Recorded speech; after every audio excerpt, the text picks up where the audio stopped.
This is Do School Better, a podcast for people who want to transform education. My name is Doris Korda, and for the past several years, I've been training educators. Listen to these episodes and hear about some of the extraordinary programs they've created. We call these pioneers the fire starters. See if you can get some ideas that you can implement yourself to change your own practice. In this special episode, we have excerpts from educators who attended the most recent workshops for Entrepreneurial Studies, both in Cleveland, Ohio and Santa Barbara, California.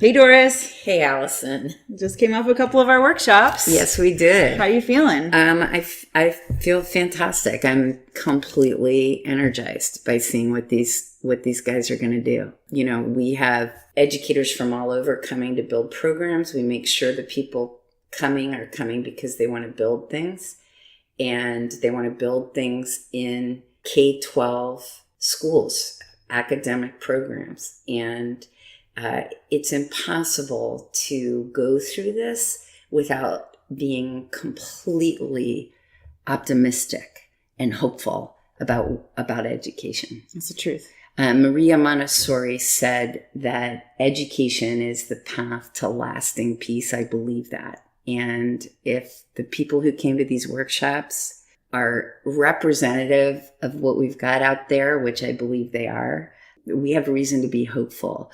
When we talk about what's wrong with education, it isn't the teachers, it's the system. And we saw that. So I'm very hopeful. How did you feel about it? Great. It is. It's inspiring to be around this group of people who are ready to make change, who are stepping forward and taking a risk and wanting to try something new.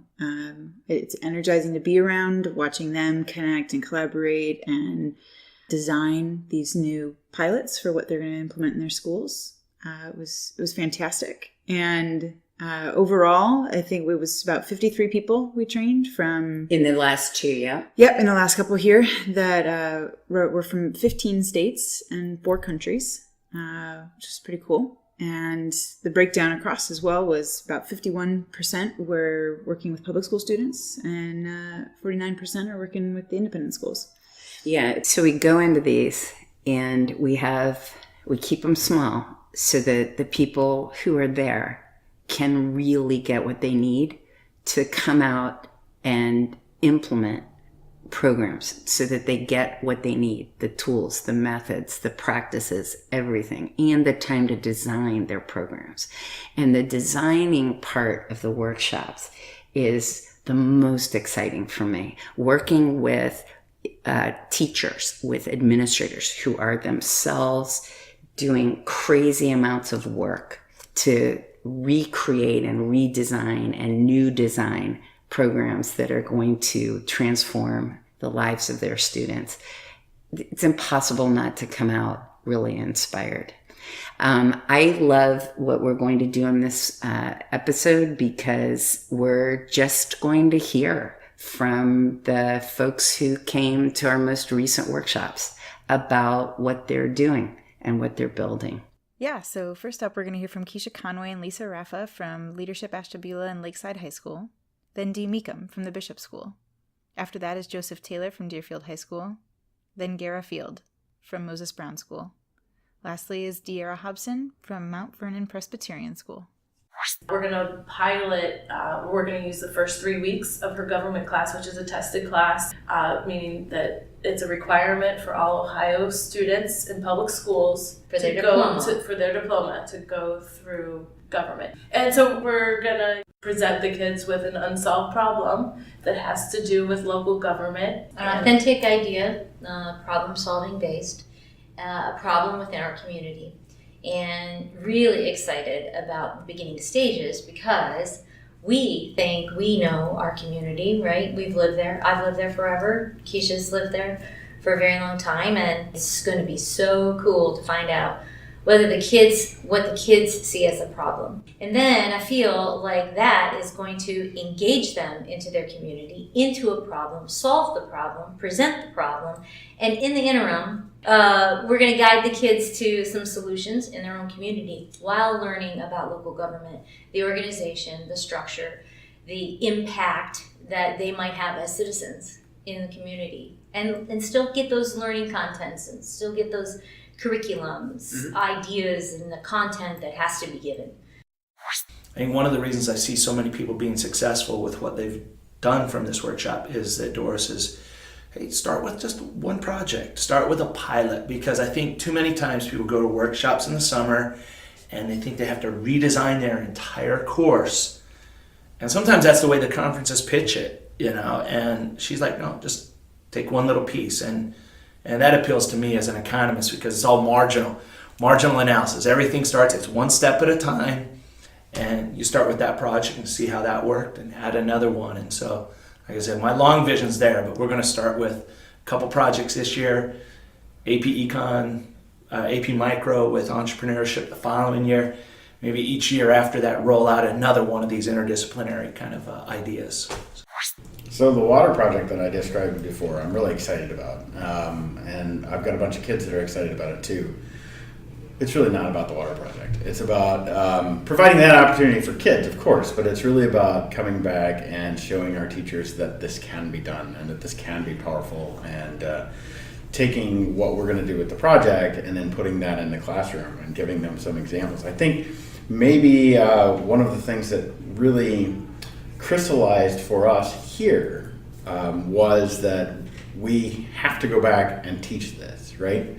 But I think in spending some time here and discussing and talking to Doris, what we've decided is that we're going to go back and we're going to run the interdisciplinary project very much the way that she's run her class, and then use that to propose an ongoing class. And we're not sure what we're going to call that yet. Maybe it's STEAM, maybe for the first year, maybe it is just a water project, right? But it's a class where we've actually built time into the academic calendar for kids and teachers to come together in an interdisciplinary way and solve real problems. One thing I think that's going to really help us is to shape the freshman experience in a way that will be transformative in terms of social innovation and entrepreneurship. That's a big picture for us, and this kind of helped us crystallize and clarify what we know we want to do and give us tools for how to do it. And so it's going to be transformative in just pedagogically, but helping us build out systems that impact a lot of kids.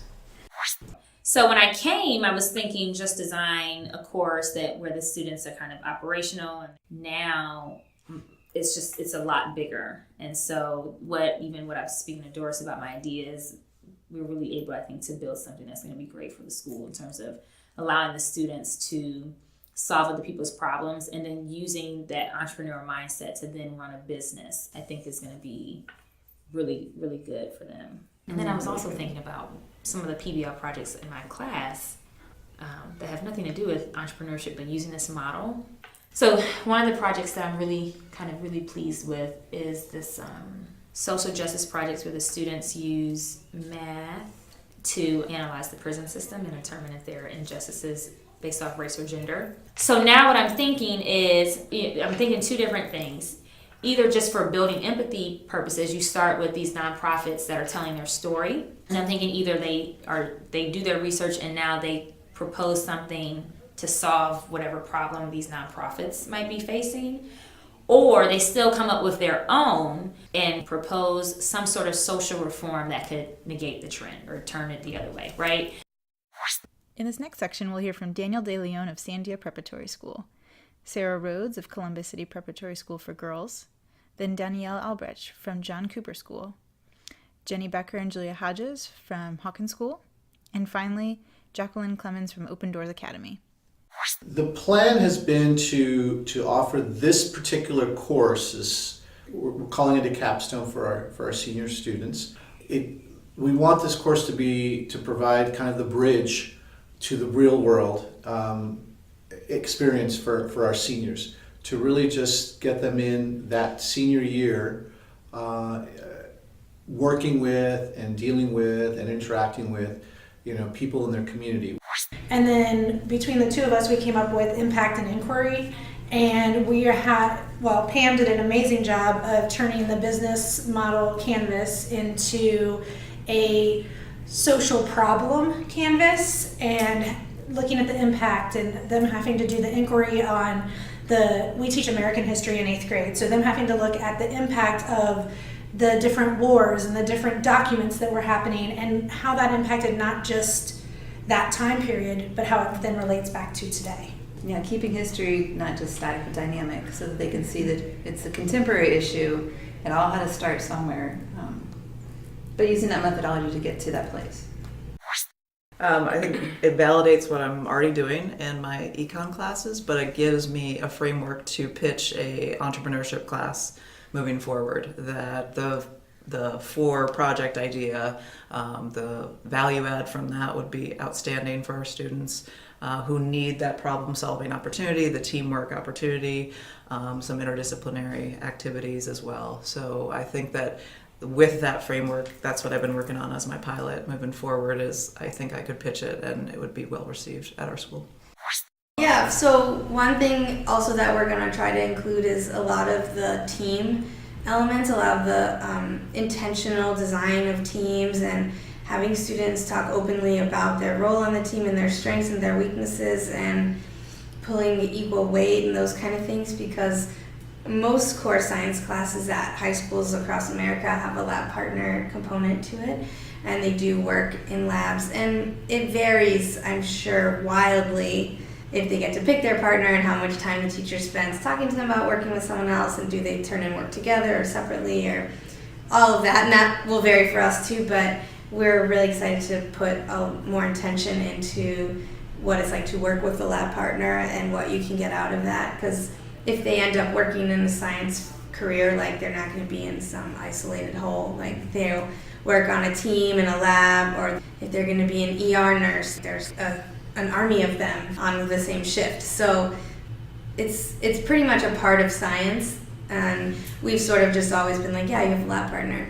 But I'm sure many teachers spend more time on it than I do, but we're excited to make it like a team component of the class.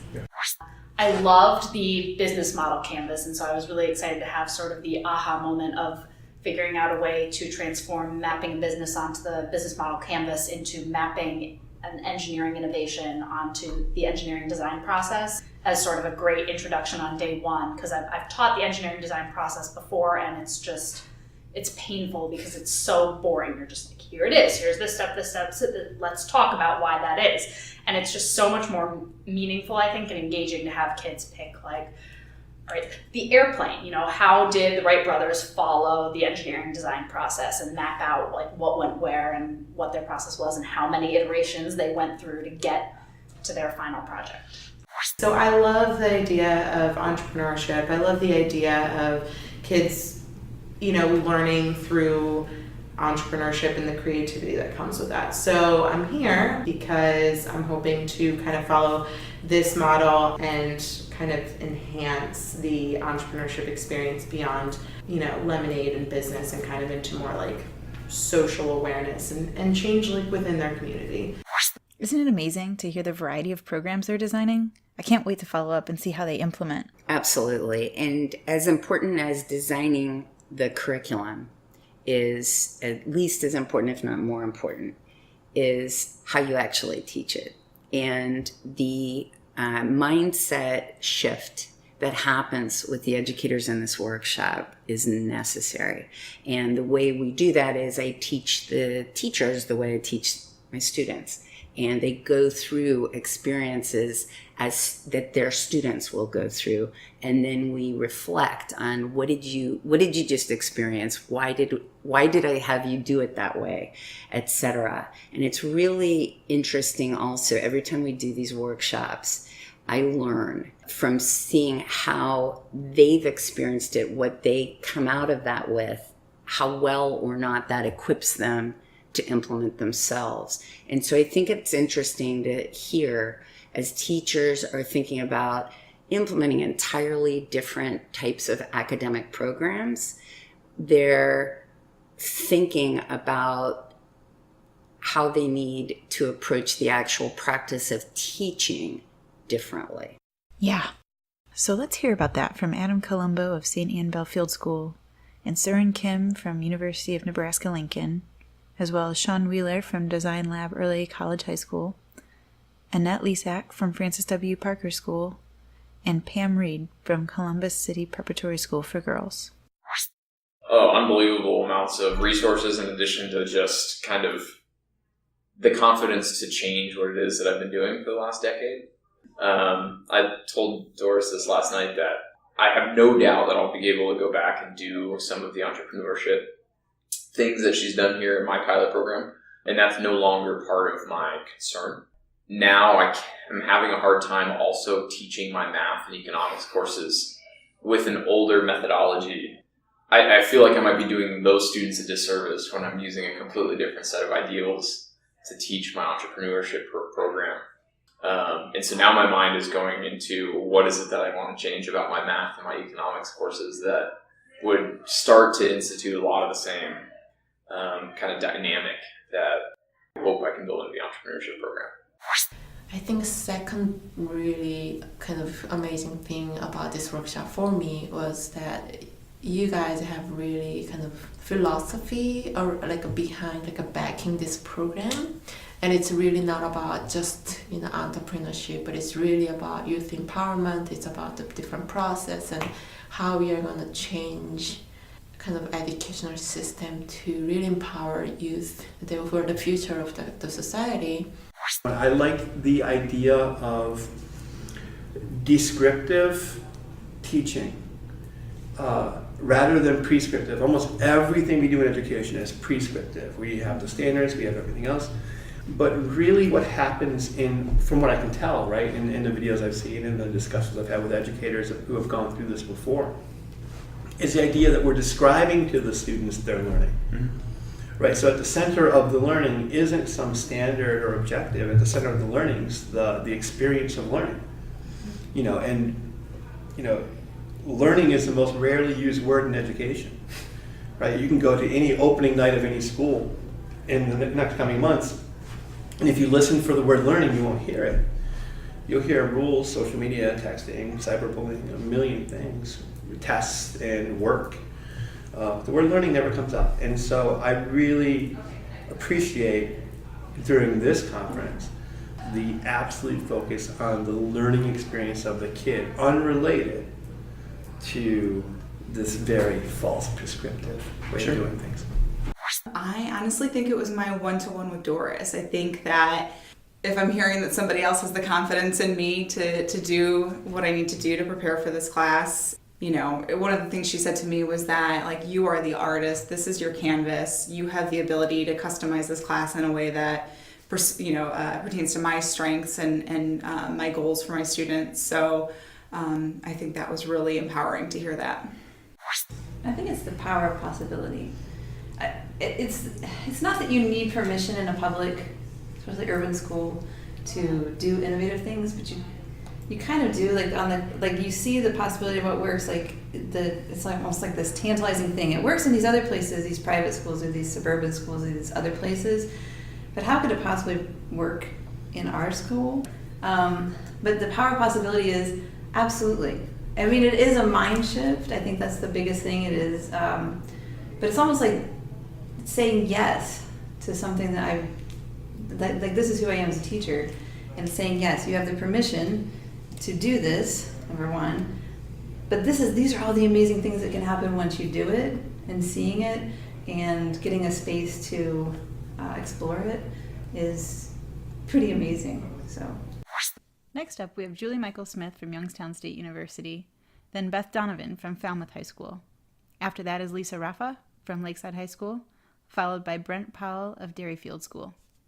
And was really intrigued to learn more because I think there's a lot of really compelling elements that particularly the districts and educators in my community can benefit from. So this has been a great opportunity to learn about this teaching methodology. And I love that it's the Korda Method because now I can finally put a name to it and call it something. I'm very excited. I woke up in the middle of the night last night and I said, this is not just a class, this is a way of teaching. And if you can incorporate a little bit, I don't mean to be repeating what Doris said, but you can incorporate a little into each class, and then a little bit more. You get more comfortable with it than the kids do, and they're getting so much more out of your class. Honestly, I came in and I thought to myself, I'm getting old. I've been doing this for a long time. I really needed a spark.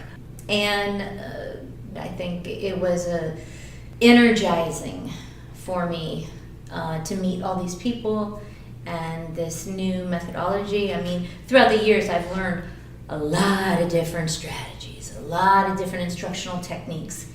And I can say that I really do think that this is going to be beneficial for me and for my building and for my community, which is one of the other reasons why I originally said I want to do something to better my community.